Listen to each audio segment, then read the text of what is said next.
Good afternoon everyone. क्या गजब acting कर रहे हो सब। ठीक है, हार्मोनिक प्रोग्रेशन हम लोग स्टार्ट करने वाले हैं। एचपी, ठीक है। एचपी इतना आसान है कि आपको अगर एपी आता है तो आपको एचपी आता है, वैसी वाली बात है। ठीक है, तो आप सारी चीजें क्लास में सुनोगे, अच्छे से सुनोगे अगर, तो आपको दोबारा पढ़ना भी नहीं पड़ेगा, कोई फॉर्मूला भी याद नहीं करना पड़ेगा, सब कुछ एक बार में समझ में आ जाएगा। ठीक है, तो फंडा समझते पहले एचपी का होता क्या है। सबसे पहले लिखे आप हार्मोनिक प्रोग्रेशन। नहीं है भाई,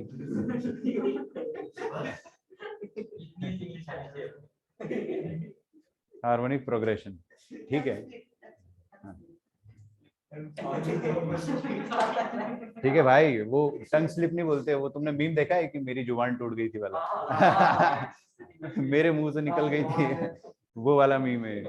हाँ, देखिए हार्मोनिक प्रोग्रेशन क्या होता है, मैं समझाता हूँ आपको। देखो, अगर आपको कोई कहता है कि A1, A2, A3 से लेकर An, ये जितने भी नंबर्स है ये सब हार्मोनिक प्रोग्रेशन में है ना। कोई हमको कहता है कि A1, A2, A3, An किसमें है, हार्मोनिक प्रोग्रेशन में। ध्यान से, किसमें, हार्मोनिक प्रोग्रेशन में। तो अगर ऐसा है, ये सब एचपी में है ना, तो इनका रेसिप्रोकल 1/A1, 1/A2, 1/A3 से लेकर 1/An, ये सारे एपी में आ जाएंगे। समझ रहे हो, दोनों एचपी में कैसे हो जाएगा, गजब। ये भी कहाँ का मीम है, टोपी वाले वाला। इसमें तो था वो, पता नहीं, गजब टोपीबाज आदमी। दोनों एचपी में कैसे हो जाएगा। सुनो, तो अगर ये A1 से लेके An तक अगर एचपी में है, तो इनका हर किसी टर्म का, हर टर्म का अगर अपन रेसिप्रोकल करते हैं तो आपको कुछ ना कुछ प्रोग्रेशन मिलेगा। वो प्रोग्रेशन जो होगा वो एपी में होगा। अच्छा, एपी तो अपने को आता ही आता है, ठीक है। तो लिखिए अ सीक्वेंस, पहले ये लिख लो, पहले लिखो इफ दिस A1 से लेकर An तक एचपी में है, तो 1/A1, 1/A2, 1/A3 से लेकर 1/An तक एपी में होगा।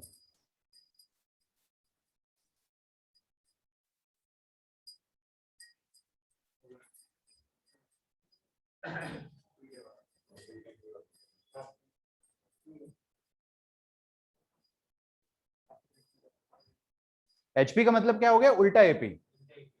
एचपी का मतलब हो गया उल्टा एपी। लेकिन है ना, यहाँ पे आप बच्चे कंफ्यूज होते हैं। कुछ बच्चे क्या करते हैं, एपी को उल्टा कर देते, एचपी को उल्टा कर देते। वो नहीं करना है आपको, ये देखना है कि अगर एचपी है अपने सामने तो सारे टर्म का उल्टा कर देंगे तो एपी आ जाएगा। ठीक है, लिखिए a sequence, a sequence A1, A2, A3, A1, A2, A3 से लेकर An, A1, A2, A3 dot dot dot An of non-zero numbers, of non-zero numbers,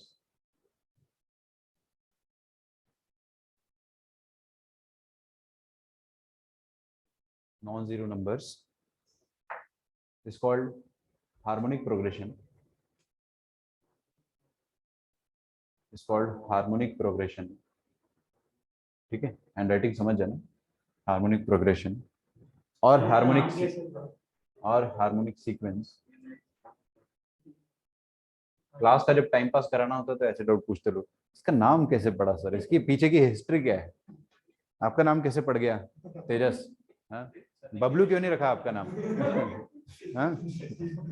क्या क्या रीजन रहा होगा कि आपका नाम बबलू क्यों नहीं रखा लोगों ने। या फिर ललित क्यों नहीं रखा आपका नाम। तो क्या होता है ना, कुछ चीजें ऐसी होती है जिनके बारे में हमको बात ही नहीं करनी चाहिए। भाई रख दिया तेजस, रख दिया, ठीक है। अ सीक्वेंस ऑफ, अरे चुप करो, नॉन जीरो हार्मोनिक प्रोग्रेशन और harmonic sequence if 1/A1, 1/A2, 1/A3 dot dot dot से लेके 1/An are in arithmetic progression, are in arithmetic progression. ठीक है,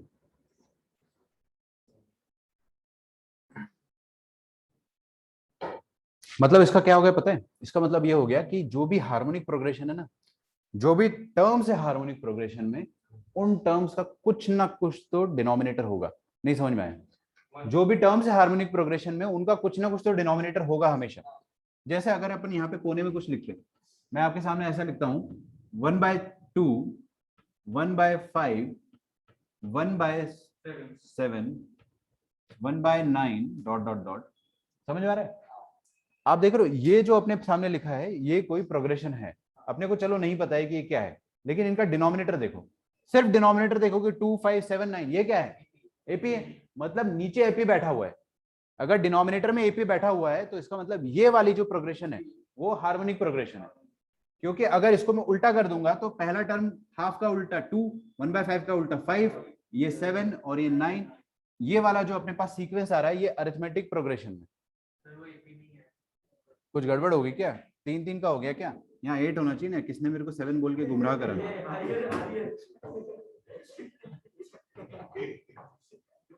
ठीक है, 8 और 11 कर लो यहाँ पे। तो कहने का मतलब ये है कि अभी ठीक है 2, 5, 8, 11 ये जो सीक्वेंस है अब वो एपी में, क्योंकि डिनोमिनेटर में एपी बैठा हुआ था, है ना? तो आपको एक चीज समझ में आ रही है, जो भी एचपी होगा, हार्मोनिक प्रोग्रेशन होगा, उसका कुछ ना कुछ डिनोमिनेटर होगा। ठीक है, हार्मोनिक प्रोग्रेशन का क्या होगा? डिनोमिनेटर होगा, और उसका जो डिनोमिनेटर होगा ना वो एपी में रहा होगा, वो एपी में हमेशा रहेगा, हमेशा। ठीक है, तो हम लोग क्या कहते हैं, एक मिनट रुको, आई होप आपने भी ऑनलाइन वही लिखा होगा कि it is not in AP. Piyush ने बोला, पीयूष तुम आ क्यों नहीं रहे हो इतने दिनों से? दिवाली की छुट्टी लंबी हो गई है ना? आर्यन की वजह से क्यों भाई? अच्छा, शांत शांत शांत लिखिए। तो इसका मतलब क्या हो गया कि अगर मैं कोई एपी सॉरी कोई एचपी लिखना चाहता हूं, फॉर एग्जांपल मैं क्या लिखना चाहता हूं, कोई एचपी लिखना चाहता हूं, तो एचपी का जो डिनोमिनेटर रहेगा वो कैसा होना चाहिए? एपी में होना चाहिए। मतलब एचपी का स्टैंडर्ड अपीयरेंस जो होगा, मैंने स्टैंडर्ड अपीयरेंस लिखवाया है क्या यहाँ पे? नहीं लिखवाया है ना? अच्छा लिखो यहाँ पे, for example standard appearance of HP, standard appearance of HP. अच्छा, एचपी का स्टैंडर्ड अपीयरेंस देखिए कैसा होगा, 1 समथिंग ए बोल देता हूं। अपने आप बताओ कि अगला टर्म क्या होगा? 1/a+d। सोच के देखो अगला टर्म क्या होगा? 1/a+2d। क्योंकि क्या हो रहा है ना कि नीचे अभी चुपके से, समझ रहे हो, ये नीचे जो है ना काला धंधा कर रहे हैं एपी का, छुपके डिनोमिनेटर में, है ना? तो नीचे चल रहा है एपी आजकल। और लास्ट टर्म क्या होगा आप लोग आराम से बता सकते हो? 1/a+n-1d। तो इसमें तो कोई रॉकेट साइंस नहीं है कि अपन हार्मोनिक प्रोग्रेशन के कोई भी टर्म को लिख सकते हैं, सेकेंड टर्म हो, थर्ड टर्म हो, फोर्थ टर्म हो, फिफ्थ टर्म हो, लास्ट टर्म हम लोग लिख सकते हैं। ठीक है, क्या अंगड़ाई ले रहे हो भाई तुम?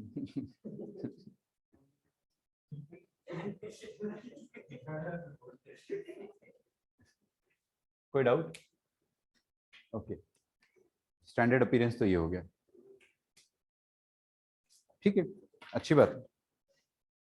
तो आप यहाँ पे नीचे नीचे जगह नहीं है, मैं उधर लिख रहा हूं, लिखिए nth term of a HP, nth term of HP.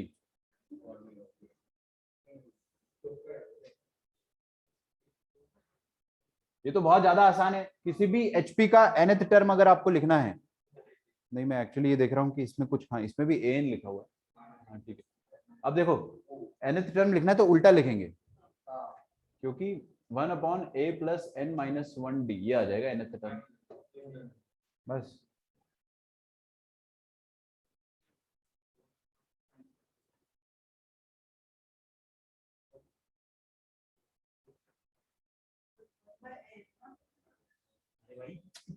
HP का nth टर्म है, एपी का नहीं। एचपी का जो nth टर्म होगा वो ऐसा दिखेगा, देखो ना ये लिखा है, पहला टर्म एचपी का क्या है? 1/a, दूसरा क्या है? 1/a+d। ये एचपी है, आप फिर वही गलती नहीं करना अपने को। देखो ये क्या है? एचपी का पहला टर्म, ये एचपी का दूसरा टर्म, और एचपी का तीसरा टर्म 1/8 हो जाएगा, 8 नहीं होगा 1/8 होगा। और चौथा टर्म क्या होगा? 1/11। ये हो जाएगा first second third fourth term of an HP. अच्छा, इसके करस्पॉन्डिंग एक एपी अपन जरूर बना सकते हैं। हर एचपी के लिए, हर एचपी के लिए भगवान ने एक एपी बना रखी है, आया समझ में? हर एचपी के लिए एक एपी बना रखी है। कैसे पता करेंगे वो एपी क्या है? उल्टा कर दो, सबको उल्टा कर दो, आपको उस एचपी के लिए जो एपी बनाई गई है वो पता चल जाएगा। ठीक है, तो जैसे अगर मैंने ये वाली एचपी लिख दी आपके सामने, तो इसके करस्पॉन्डिंग जो एपी रही होगी वो क्या होगी? 25811 एंड सो ऑन। ये कैसे पता चला अपने को? रेसिप्रोकल करके पता चल गया। अच्छा ठीक है, तो nth टर्म हो गया ना। नीचे लिखे नोट, नोट में मैं यही लिखने वाला हूं first point, for every HP, for every harmonic progression there exist,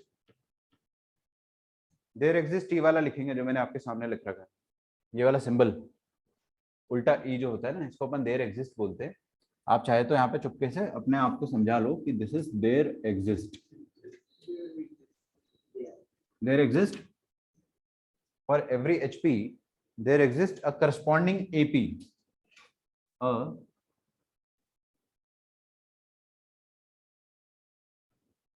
corresponding AP।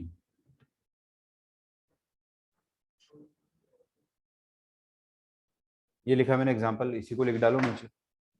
Example ये एचपी है और इसके लिए एपी है, तो हर एचपी के लिए भगवान ने एक एपी बनाई है, बस उल्टा करने की देरी है।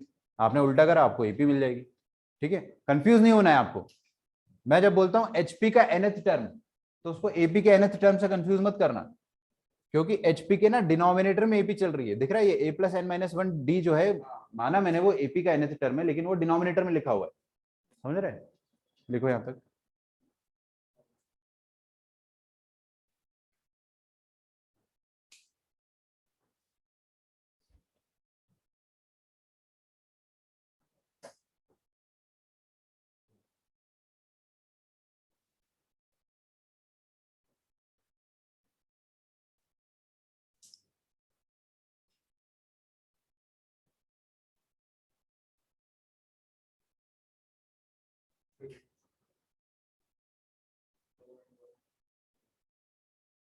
2 मिनट रुकिए भाई, आ रहा हूँ। मैं रिकॉर्डिंग स्टार्ट ना करूँ दोबारा तो मुझे याद दिला।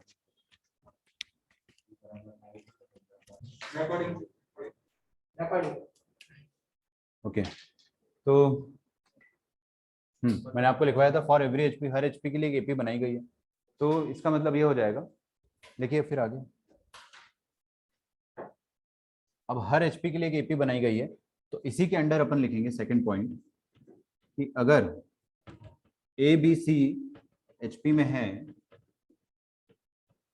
अगर ए बी सी एचपी में है, तो इनका उल्टा that is 1/a 1/b 1/c ये किस में होगा? सॉरी, हाँ बहुत बढ़िया, जीपी में होगा ना, जो लिखूंगा वही बोल दो। तो 1/b 1/a 1/b 1/c AP में होगा। अच्छा, ये first term second term third term ये तीनों तीनों किसमें? एपी में है। तो एपी में क्या चलता है? जो बीच वाला टर्म होता है दैट इज 1/b, ये अगल बगल का एवरेज होता है ना, तो किस किस का एवरेज हो जाएगा? ए प्लस सी नहीं, 1/a प्लस 1/c/2 ये होगा।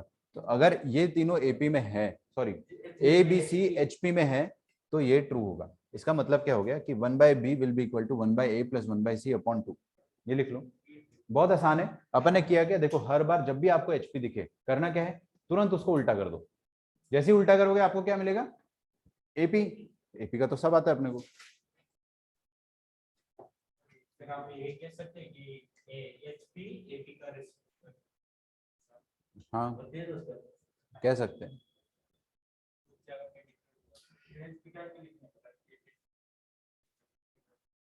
कुछ चीजें ऐसी है अभी एचपी में, ये भी एक अपने आप में वो है ना, प्रोग्रेशन है। कुछ चीजें है एचपी में जो अपने को, मैं आपको सिखाता हूँ, अभी रुक जाओ, यहाँ तक लिखो पहले। अच्छा, यहाँ पर मैंने एक चीज लिखी थी क्या, कि नॉन जीरो, ये डेफिनेशन में नॉन जीरो लिखा था, अ सीक्वेंस ऑफ दिस, है ना, a1 a2 a3 से लेके an of non zero numbers is harmonic progression, is in harmonic progression. ठीक है, तो इसका मतलब क्या है कि एचपी का कोई भी टर्म जीरो नहीं होना चाहिए। एचपी का कोई भी टर्म जीरो नहीं होना चाहिए, उसका रीजन अपन देखते हैं। एचपी का कोई टर्म अगर जीरो हो गया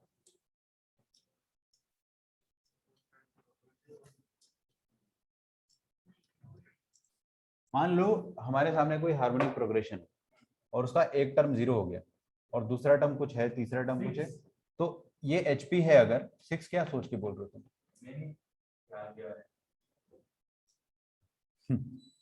पहला टर्म अगर एचपी का ये हो गया जीरो तो उसके करस्पॉन्डिंग जो एपी बनेगी उस एपी का पहला टर्म क्या होगा? 1/0 नॉट डिफाइंड हो जाएगा ना, तो गड़बड़ हो जाएगी। तो भगवान ने हर एचपी के हर टर्म के लिए एक एपी बना रखी है, तो इस वाले एचपी के लिए तो एपी बनेगी नहीं क्योंकि इसका एक टर्म जीरो है, एक टर्म अपने आप 1/0 आ जाएगा, नॉट डिफाइन हो जाएगा। इसका मतलब कहने का क्या है कि एचपी का कोई भी टर्म जीरो नहीं होना चाहिए, है ना। इस चीज को लिखेंगे अपन, no term of HP can be zero. Third point लिखें, नो टर्म ऑफ एचपी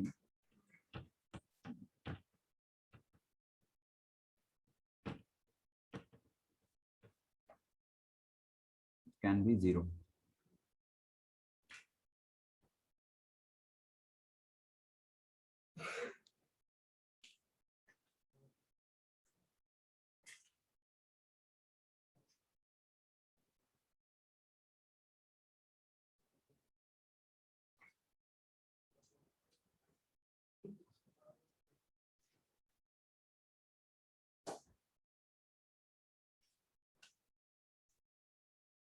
अच्छा, अब एक खुशखबरी आप लोगों के लिए, फोर्थ पॉइंट।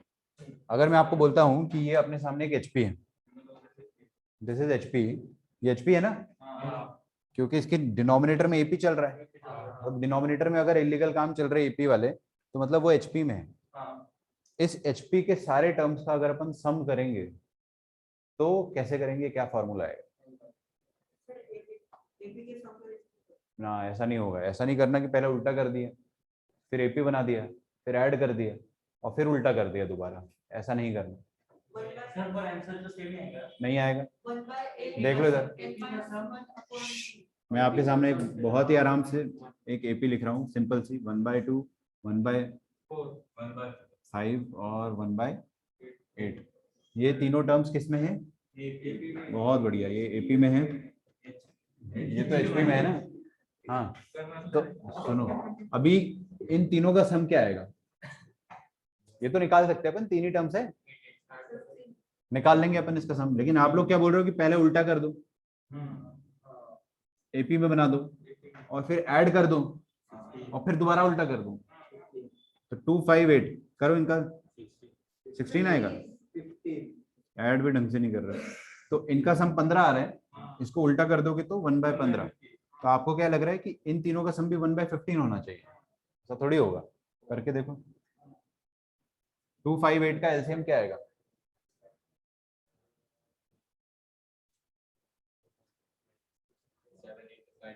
अच्छा, ये ऐड तो कर लोगे ना? हाँ, तो 2 इंटू 5 इंटू और 8 इंटू 5, 13 और 20 कितना आ रहा है? 37/40, 33/40 आ रहा है इन एचपी का सम, और तुमने उल्टा करके ऐड करके उल्टा करा तो 1/15 आ रहा है। कहाँ से बराबर आ रहा है? ऐसा नहीं होता है। इसका मतलब क्या हो गया कि ये चीज मत कर देना कि एचपी का सम निकालना हो तो पहले उल्टा कर दिया फिर जोड़ दिया और फिर दोबारा उल्टा कर दिया, ऐसा मत करना। सिंपल सी बात है कि एचपी का एन टर्म्स का जो सम होता है वो हम निकाल ही नहीं सकते। ये तो बहुत अच्छी बात है ना, कोई फॉर्मूला होता ही नहीं इसका, कोई लफड़ा ही नहीं है, याद ही नहीं करना है, कोई पूछेगा भी नहीं। तो हाँ, तो ये खुशखबरी है ना, वैसे भी आपको याद नहीं रहते फॉर्मूले, तो एक फॉर्मूला बच गया। तो देखो, there is no general formula for finding sum to the n terms of an HP. There is no general formula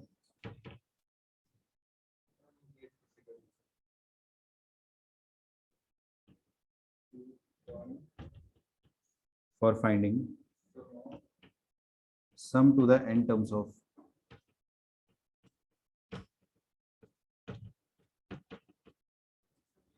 sum to the n terms of HP।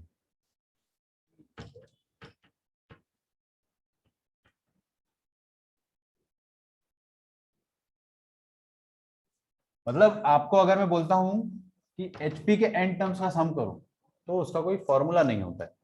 हाँ, आप बस ये है कि मजदूरों की तरह जोड़ सकते हो, 1/2 प्लस 1/5 प्लस 1/11 जोड़ दिया, ये आ गया आंसर भाई, एलसीएम वगैरह लेके जोड़ दिया आपने। ठीक है, क्या कहना चाह रहे हो आर्यन उससे? तुम झुक गए थे आगे कहने के लिए, फिर एकदम पीछे हो गए।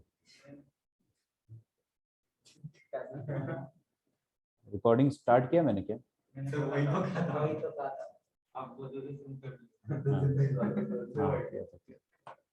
क्वेश्चन लिखो। If the 20th term of A HP is 1, if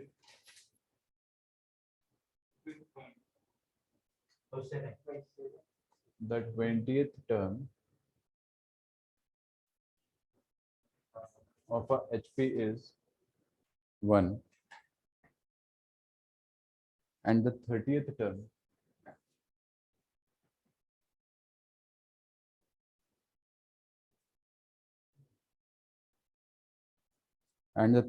term is -1/17, then find its largest term.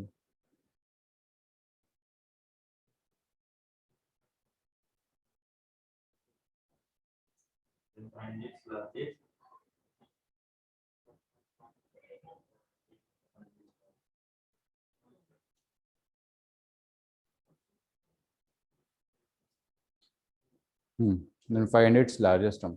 थोड़ा दिमाग लगाना पड़ेगा खुद से, थोड़ा सा दिमाग तो लगाओगे। एचपी का 20th टर्म क्या हो जाएगा? अच्छा, एचपी का पहला टर्म क्या होता है? 1/8। दूसरा क्या होता है? 1/2 है। बहुत शानदार। 1/a² होता है, बहुत बढ़िया। 1/a+d। नहीं, और बोल दो ना, दो चार गलत आंसर। पहला टर्म होता है 1/a, दूसरा होता है 1/a+d, तीसरा क्या होता है 1/a+2d। अरे उल्टा ही तो एपी लिखना है यार, अभी अभी सिखाया 10 मिनट पहले। हाँ, तो if the 20th term of HP is 1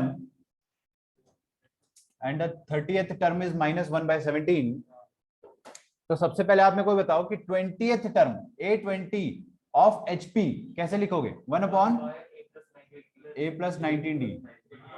हाँ, और ये किसके बराबर दे रखा है? 1 के बराबर। और 30th टर्म कैसे लिखोगे? 1/a+29d। ये किसके बराबर दिया है? बस अब आपको देखो कितने अननोन है अपने पास। अननोन मतलब कितनी वैल्यूज निकालनी है, ए का वैल्यू निकालना और डी का वैल्यू निकालना है। तो दो अननोन है हमारे पास, तो दो इक्वेशन भी है, दो अननोन भी है, तो सॉल्व कर सकते हैं अपन। यहां से सॉल्व करो।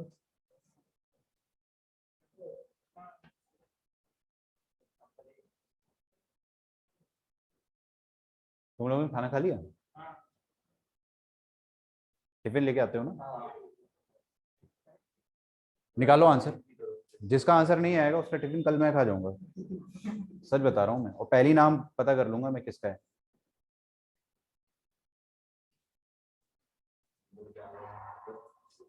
क्या टिफिन लेके नहीं आए तू? क्या बोल रहा है वो? पसंद नहीं है, पहले ही बोलूंगा ना क्या बना के लाना है। आंसर मत निकालो, अभी बोल दूंगा मैं कि आलू के पराठे बना के लाओगे तुम।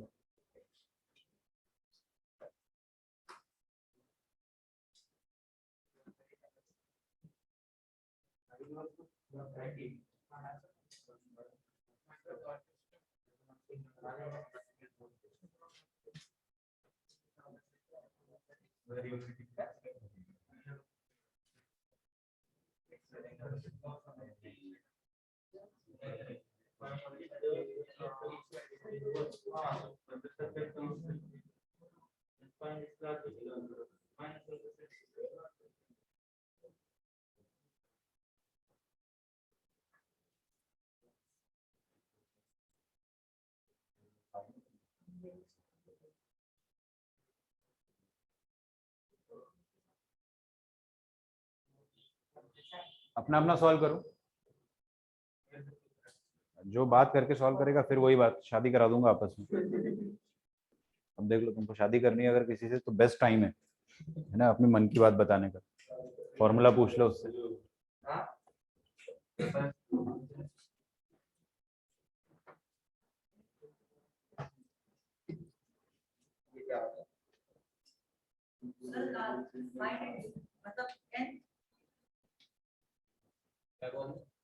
nth टर्म नहीं निकालना है, लार्जेस्ट टर्म निकालना, तो सारे टर्म लिख डालो ना उसके, HP ही लिख डालो, उसमें सबसे बड़ा कौन सा टर्म है वो लिख दो, आया answer. Where n is infinity, ऐसा लिख लो, वेयर सॉरी वेयर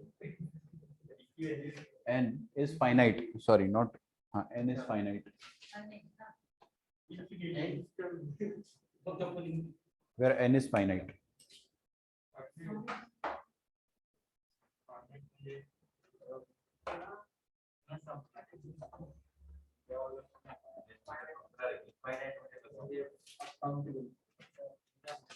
फाइनाइट मतलब कि आप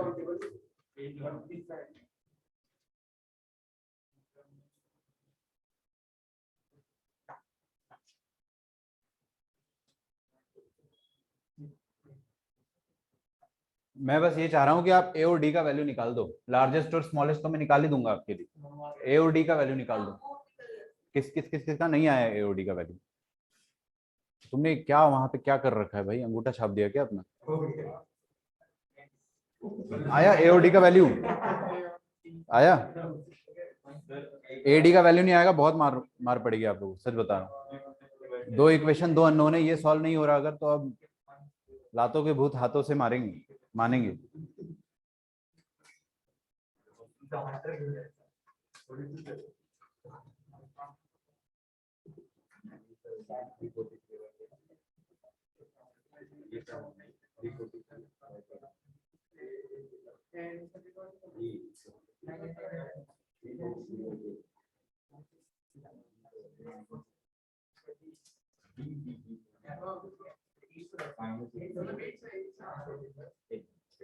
आया कुछ समझ में?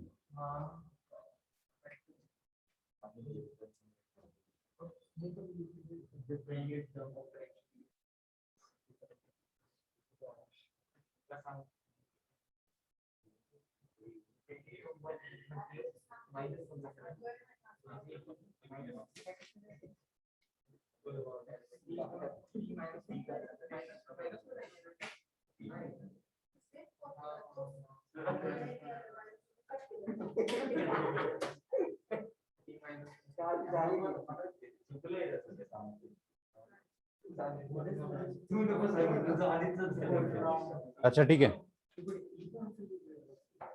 ए का वैल्यू क्या आया आपका सत्यजीत, क्या आया?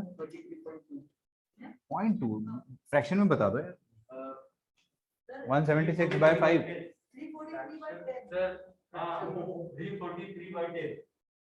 176/5 सही है। आया ए का वैल्यू? दिखाओ कैसे निकाल दिया तुमने डायरेक्टली छाप के, तो कैसे निकाला फिर बताओ ना, दो स्टेप लिखे उसके बाद डायरेक्ट आंसर लिखा है, छापा तो है कहीं ना कहीं से, कहां से?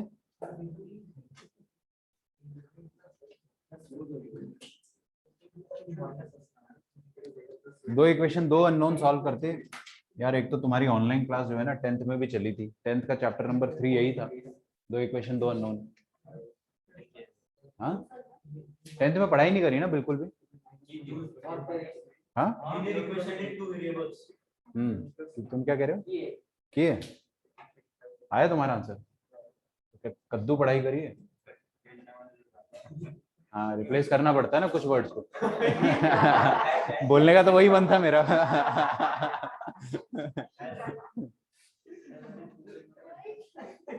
अपने आप को रोकना पड़ता है कई बार।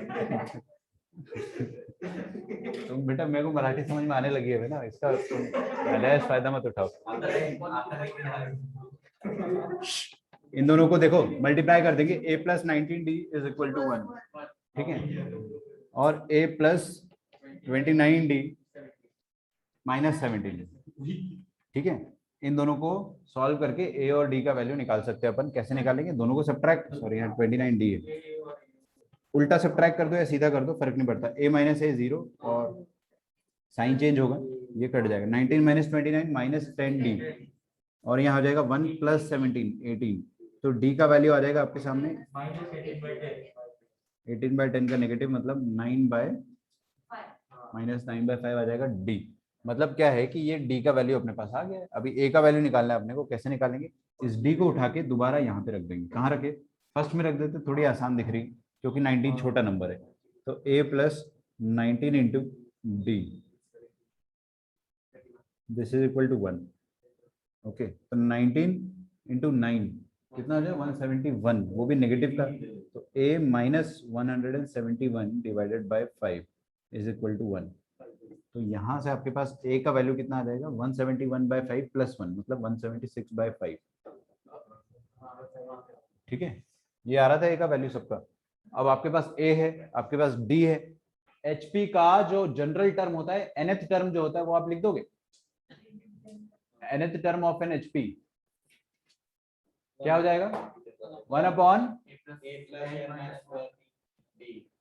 ठीक है, HP का जनरल टर्म, nth टर्म। हाँ भाई, तुम्हारा डायरेक्ट आंसर आया था ना आर्यन। यहाँ ये दो लिखा इसने स्टेप, उसके बाद डायरेक्टली ए लिखा और फिर डी लिख दिया। मुझे दिखा भी रहा है। ऐसा मत करो भाई, 2 किलोमीटर से दिख जाता है मुझे किसने छापा है।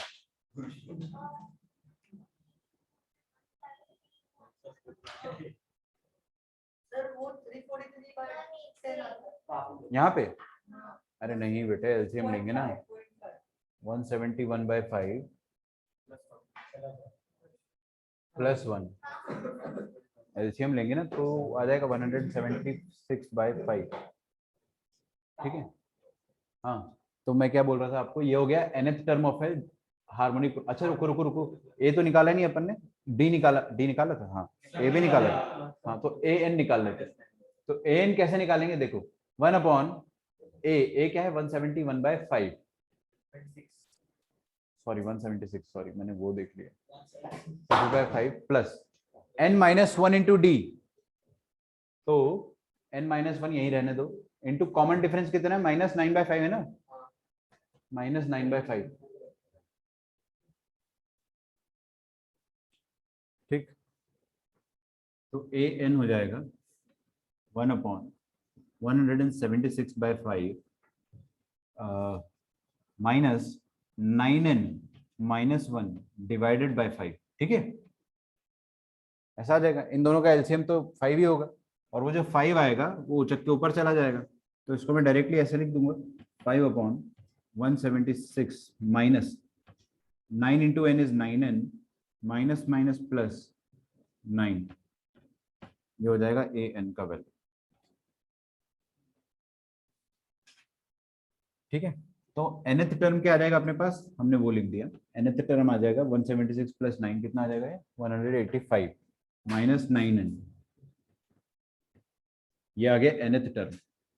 मेरे को क्या बोला कि सबसे बड़ा टर्म क्या होगा? सबसे बड़ा टर्म निकालना है आपको। तो मैंने ना जनरलाइज टर्म निकाल दिया।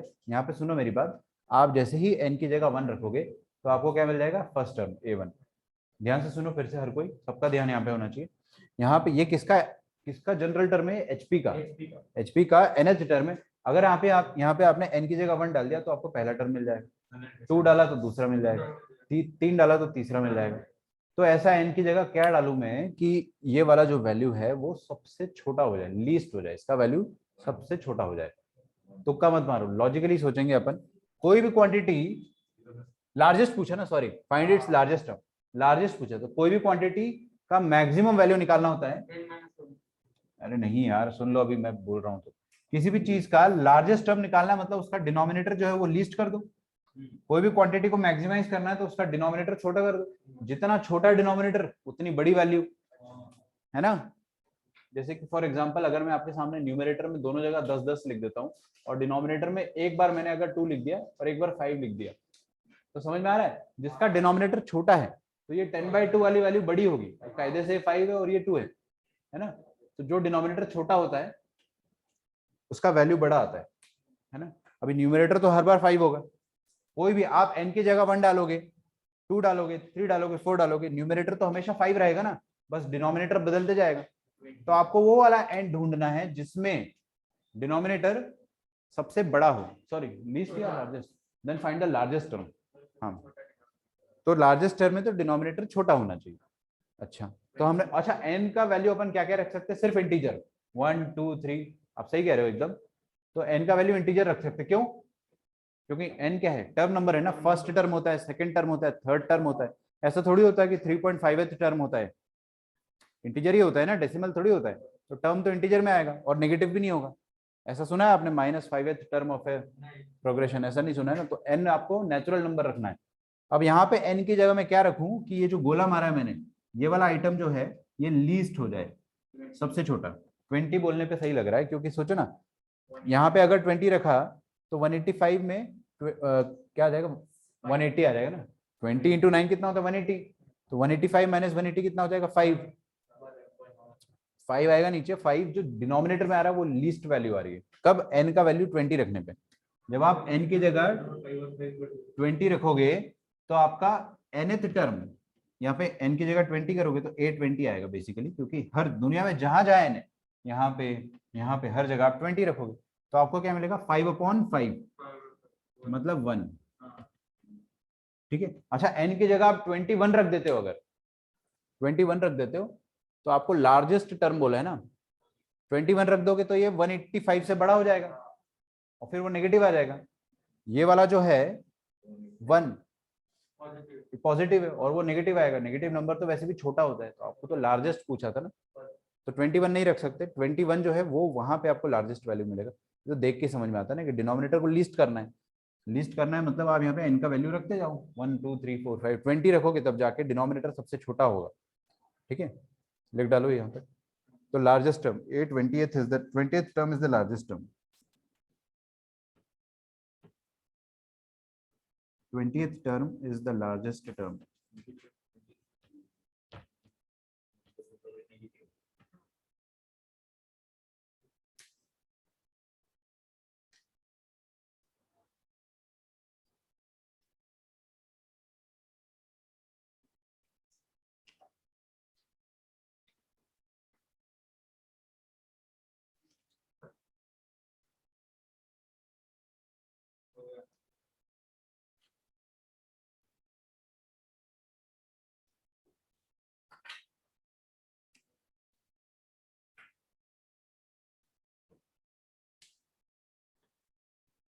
अच्छा, अब आप लोगों से सवाल है।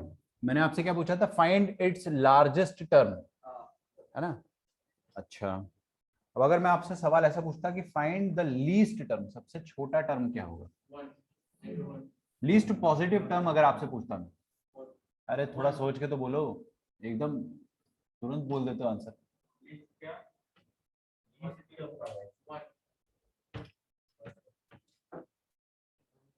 सबसे, अरे 1 तो लार्जेस्ट टर्म है ना यार, फर्स्ट टर्म कह रहे हो।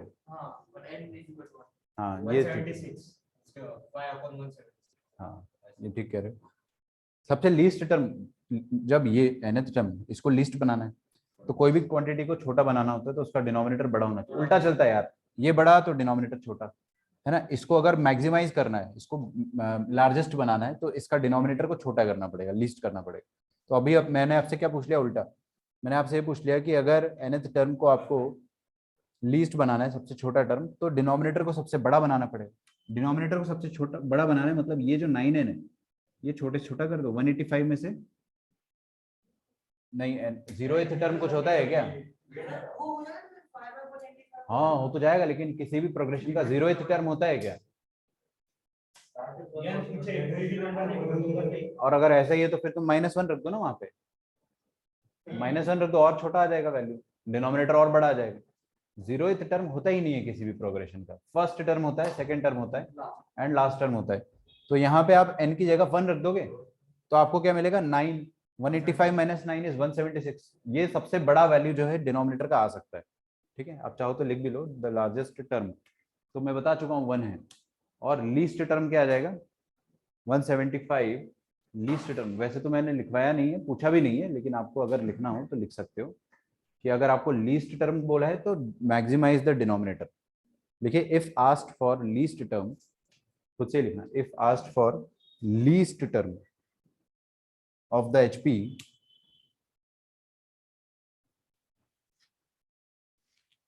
maximize the denominator, maximize the denominator।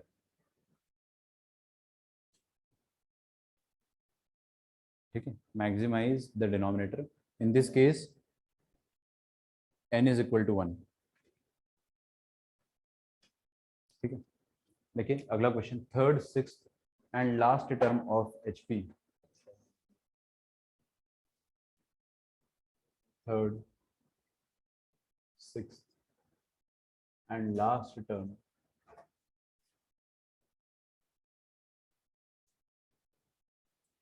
of a HP are 1/3, 1/5, 3/203।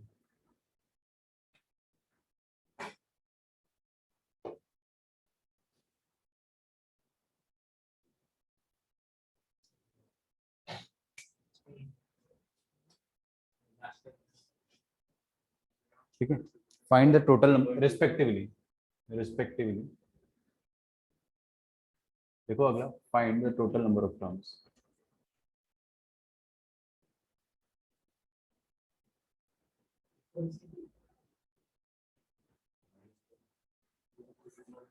Find the total number of terms.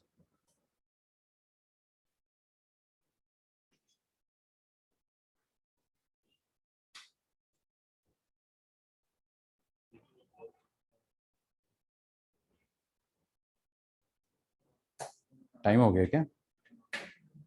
ये लास्ट क्वेश्चन कर लेते।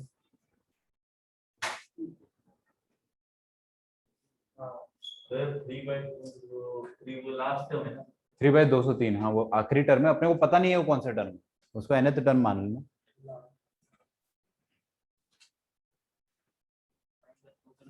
कल मैं क्लास में घुसते ही सबसे पहले sum of n terms of GP पूछूंगा, sum of infinite terms of GP, AP के सारे टर्म, अरिथमेटिक मीन का सम, ज्योमेट्रिक मीन का सम आज पूछा नहीं है मैंने, है ना, तो जाते जाते अभी वही पूछूंगा मैं, ज्योमेट्रिक मीन का सम, प्रोडक्ट, सॉरी हाँ प्रोडक्ट, तो ऐसे ही बच्चे चाहिए क्लास में। Product of all the geometric means.